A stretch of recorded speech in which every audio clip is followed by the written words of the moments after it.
परमात्मा कहते इंद्र कुबेर ईश की पदवी इन ब्रह्मा विष्णु महेश वाले स्वामी पद को प्राप्त कर चुके हो तुम।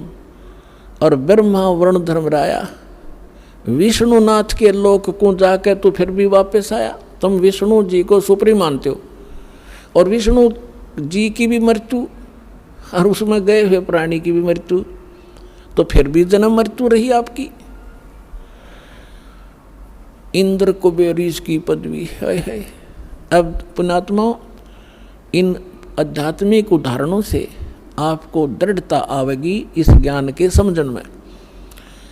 स्वर्ग का राजा कैसे बनता है, ये या तो तप करता है या धर्म यज्ञ करता है। 100 धर्म यज्ञ करनी पड़ती है इसको, जिसमें 100 मन देसी घी लगाना पड़ता है और ऐसी 100 धर्म यज्ञ करनी पड़ती है, तब वो इंद्र की पदवी प्राप्त करता है। और इसके दौरान जो वर्तमान का इंद्र होता है, स्वर्ग का राजा, उसको एक हिदायत होती है, उसके लिए एक टर्म एंड कंडीशन होती है कि यदि तेरे शासनकाल में किसी अन्य व्यक्ति ने इंद्र की पदवी प्राप्त करने योग्य साधना कर ली, वो सफल हो गया, तो तुझे पद से हटाया जाएगा, उसको विराजमान किया जाएगा।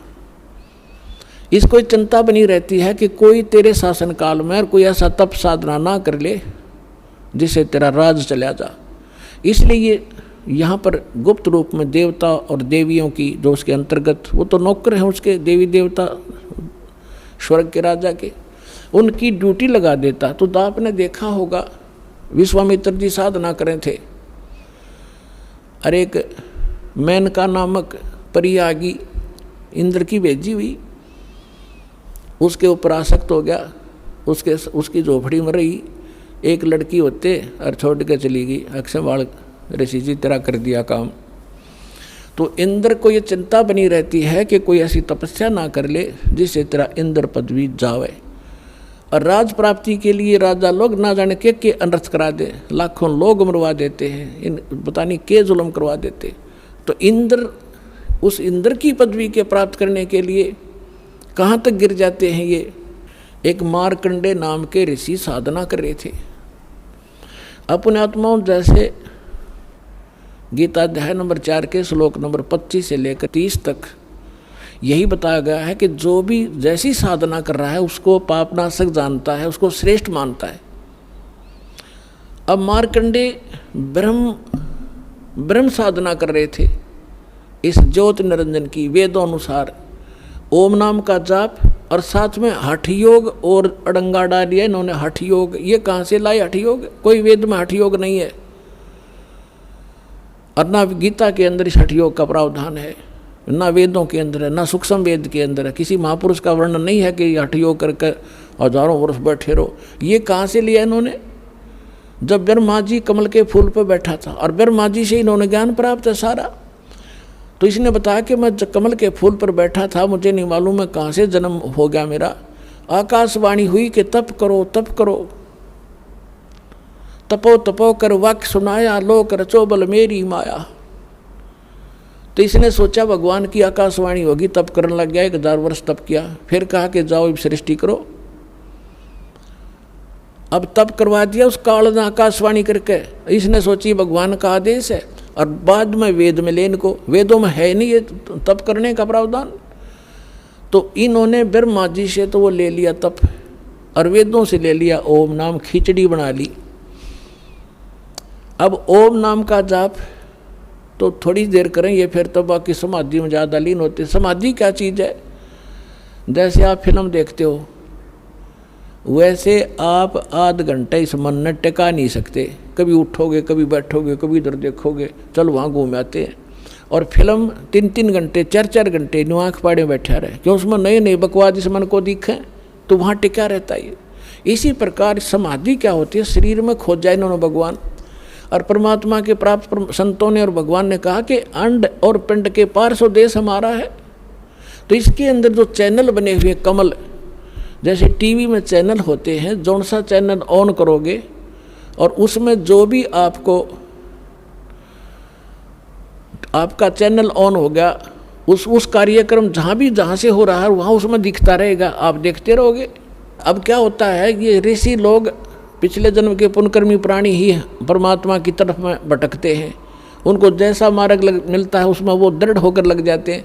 तो किसी भी कारण से उसका कोई कमल खुल जाता है और वो चैनल ऑन हो गया, चैनल, उसमें वो क्या देख रहा था, ब्रह्मलोक में उसकी समाधि पहुंच गई। और ऊपर के लोग क्या, उनमें जैसे रेस्टोरेंट हैं प्रत्येक शहर में, बड़े शहरों में बड़े रेस्टोरेंट होते हैं, उनमें सारी बकवाद न्यारी होती है, नाचने गाने वाले, शराब घुटी वटवट। तो इसी प्रकार ऊपर जो भी लोग हैं उनमें यही सांग है, कोरी बकवाद है, अपनी पूंजी नाश करनी है, पुनों के आधार से आपको स्वर्ग प्राप्ति होती है। जैसे साहूकार व्यक्ति सेठ गर्मी के मौसम में मई जून के अंदर पहुंच जाता शिमला के अंदर, वहाँ कमरा ले किराए पर होटल में, और 20-30 हज़ार रुपये लेकर जाता है। 2 महीना में उसने फूक फाक के खा कर मौज माज कर वापस जेब कटवा कर अपने कर्म क्षेत्र में आ जाता है। इसी प्रकार ये स्वर्ग हैं यहाँ के, चाहे ब्रह्मलोक के हों, चाहे विष्णु लोक के हों, चाहे शिव लोक के हों, और चाहे कोमन स्वर्ग हो। अपनी पूंजी नाश करने के लिए प्राणी वहाँ जाता है, पुण्य नाश कर देता है। वहाँ इनके चार्जिंग हैं, किसी में 10%, किसी को 15%, किसी में 25%। आपकी पुण्यों से ही वो अपना खर्चा चला रहे हैं। पुण्य समाप्त होते ही आपको नरक जाना होता है, नरक के बाद फिर 84 लाख योनियों में जाना होता है। तो ऐसे मार्कंडेय ऋषि को ज्ञान था कि ब्रह्म साधना उत्तम है, जैसा इनको मालूम था। तो वो ब्रह्म साधना करते करते ब्रह्मलोक में उसकी समाधि पहुंच गई, और वहाँ जो कुछ हो रहा था, नाच गाना, वो वहाँ देख रहा था। आधी आंखें खुली थी, आधी बंद थी। इंद्र को पता चला, किसी ने बताया कि ऐसे एक मार्कंडेय ऋषि बंगाल की खाड़ी में घोर तप कर रहे हैं और तेरी गद्दी को खतरा है। इंद्र ने एक उर्वशी भेजी, अप्सरा, उसका वो तप खंड कराने के लिए, और उसको ऐसी सिद्धियां दे दी, उसने आसपास आधा किलोमीटर के अंदर से ऐसी सुंदर हवा चला दी, शीतल और बसंत जैसा मौसम बना दिया, और कहीं से ऐसी मीठी मीठी गानों की आवाज़ शुरू होगी, और वो उसके सामने 50 फुट पर दूर नाचने लगी। मार्कंडेय ऋषि, मार्कंडेय ऋषि आधी आंखें खोला था, आधी बंद थी। अब उसने नाचते नाचते सारे अपने जो क्रियाक्रम थे कर लिए, वो नहीं टस से मस हुए, तो लास्ट में नीवस्त्र होगी, कमर का नाड़ा तोड़ दिया। तब मार्कंडेय ऋषि बोला, हे बेटी, हे बहन, हे माई, तो हमारे किस लिए आई? शर्मिंदा होकर कपड़े वस्त्र पहन कर कहने लगी, हे मार्कंडेय ऋषि, इस वन में जितने भी और साधक थे वो तो मुझे देखते ही फेल हो लिए थे, और आप ना जाने आपकी समाधि कहाँ थी।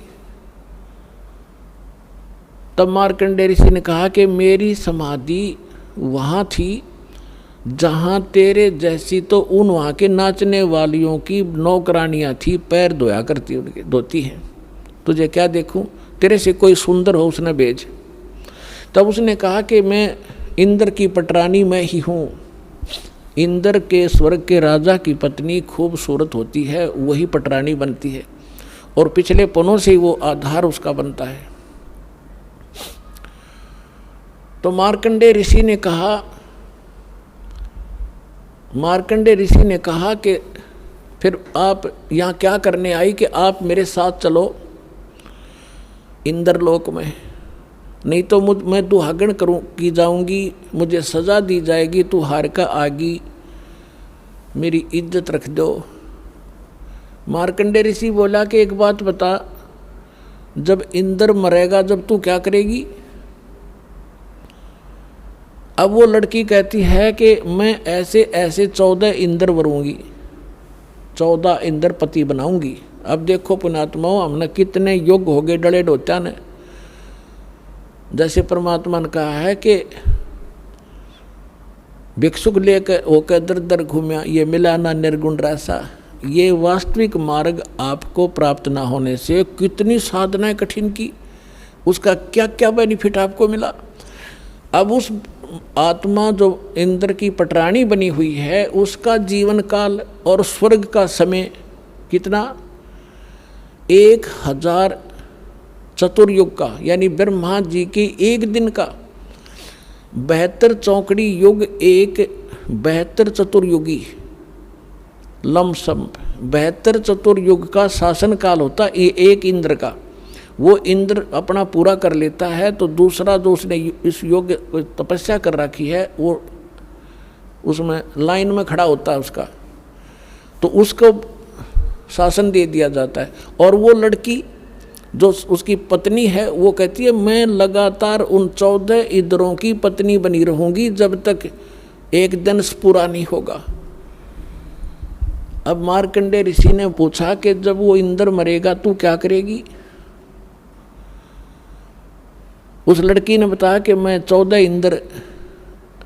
इंद्रों को पति बनाऊंगी और मैं नो की नो बनी रहूंगी, वो मरते रहेंगे। तो मार्कंडेय ऋषि ने कहा कि वो 14 भी तो मरेंगे जबकि एक रहेगी। तब वो कहती है उसको मालूम है कि जितने इंद्र मैं पति बनाऊंगी वो तो गधे बनेंगे मृतलोक में, और मैं गधी बनूंगी जब मेरा युग पूरा समय हो लेगा।